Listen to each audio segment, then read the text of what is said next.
যা শালা, মাঠ থেকে 1000 টাকা নিয়ে আসলাম, বন্ধুদের সাথে কফি খেতে খেতে টাকাটা ফুরিয়ে গেল।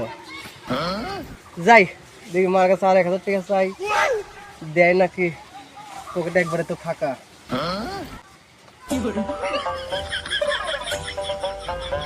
একটা সাওয়াল নিয়ে যে আমি কিরম যে জ্বালায় পড়েছি, সাওয়াল খালি টাকা টাকা করে। একটা সাওয়াল যার আছে সেই জানে সাওয়াল নিয়ে যে আমি কি যন্ত্রণায় পড়েছি, এটা আমি কাউকে বুঝাইতে পারতেছি না। আম্মা, বলো 1000 টাকা দাও।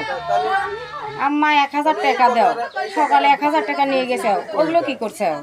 আরে বন্ধুদের সাথে কফি খেতে খেতে ফুরিয়ে গেছে, আর 1000 টাকা লাগবে। কফি খাবো আবার। কফি খাবে একবার, তোমার আব্বা কাজ করে খায়, মাঠে কাজ করে। আমি টাকা টাকা করো, আমি টাকা কোথায় পাবো?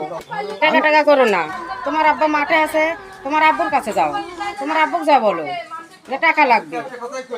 আচ্ছা, আমি অত কিছু বুঝি না, আমি আব্বার কাছে এখন যাচ্ছি। যা আচ্ছা, দেখি তোমার আব্বুকে যা কও যে আমাকে টাকা দাও।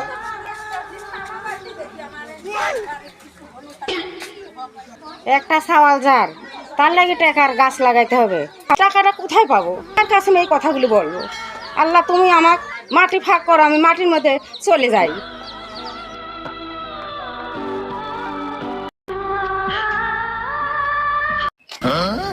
গেদা আবার আসে কে? এ গেদা, আব্বা 1000 টাকা দে। মার কাছে গেলে মেনু কিন্তু মাথা গরম আছে, তাড়াতাড়ি টাকা দে 1000। আর একবার যদি টাকা চাইছু হারামজাদার কান ছিঁড়ে কিন্তু হাতে ধরা দেবো। এমদিন হাট, এক সওয়াল যার, যন্ত্রণা বেশি তার। টাকা দিবে পারবো না, জন্ম দিছু। টাকা দিবে পারবো না, তখন জন্ম দিছু কি জন্য? 1000 টাকা দিবে না, ওর বাপ হইছে শালি সাল। তো আজকে